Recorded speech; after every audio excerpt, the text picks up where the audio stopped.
बहरा अरब में बनने वाले समुद्री तूफान बिपरजॉय का आगाज हुआ तो उसका रुख कराची की जानिब था। इस सिलसिले में सोशल मीडिया पर एक नई बहस छिड़ गई कि ये तूफान शहर काज से टकराएगा या नहीं। ये बात वाज़ेह है कि 1990 के बाद से आने वाले समुद्री तूफान कराची पहुंचने से पहले ही अपना रुख तब्दील करने पर मजबूर हुए। यहाँ तो तूफान की शिद्दत इतनी कम हुई कि साहिल से टकराने के बावजूद कराची महफूज रहा। बाद अफराद का मानना है कि कराची अब्दुल्ला शाह गाजी की करामात की वजह से समुद्री तूफान से बच जाता है। समुद्री तूफान आने की वजह क्या है?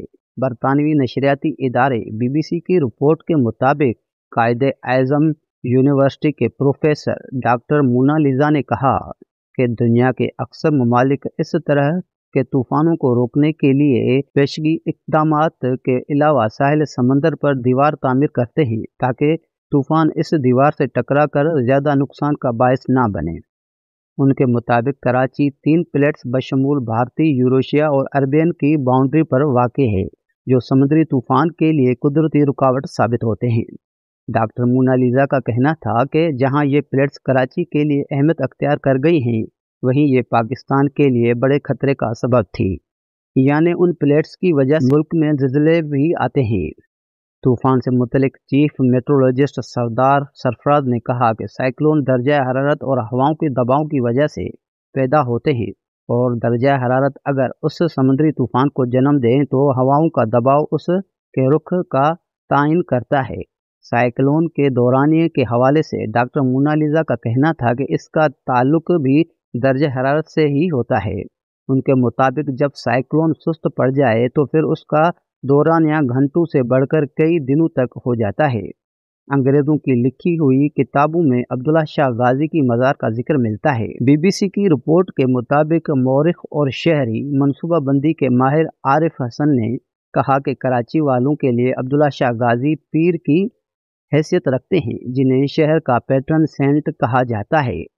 मुनसफ व तज्ज़ियाकार नदीम फारूक पराचा ने बताया कि उन्होंने जितनी भी तहकीक की और किताबें पढ़ी, उनमें अब्दुल्ला शाह गाजी के बारे में ऐसी तफसीलात दर्ज नहीं। उनकी राय में 19वीं सदी में अंग्रेज़ों की भी लिखी गई किताबों में कराची में अब्दुल्ला शाह गाजी की मज़ार का जिक्र मिलता है, मगर बाकी कोई ज़्यादा तफसीलात नहीं।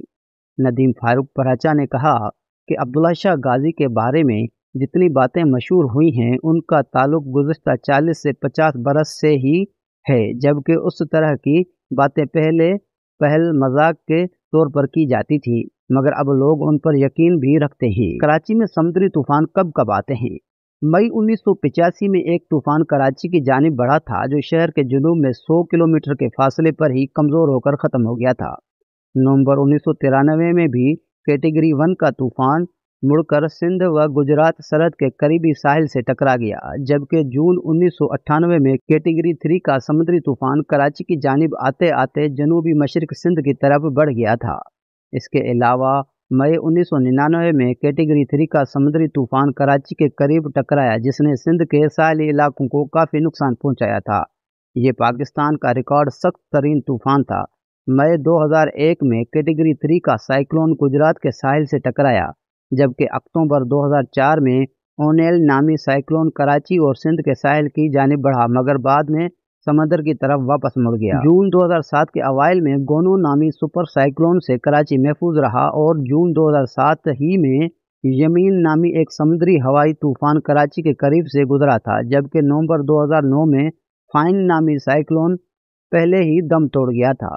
जून और नवंबर 2010 में फेट और जल नामी तूफान कराची के करीब आकर कमज़ोर पड़ गए थे, जबकि 2014 में नीलोफर नामी साइक्लोन का रुख भी कराची की जानिब था, मगर ऐन मौके पर उसने अपना रुख मोड़ लिया और कराची एक मरतबा फिर समंदरी तूफान से महफूज रहा।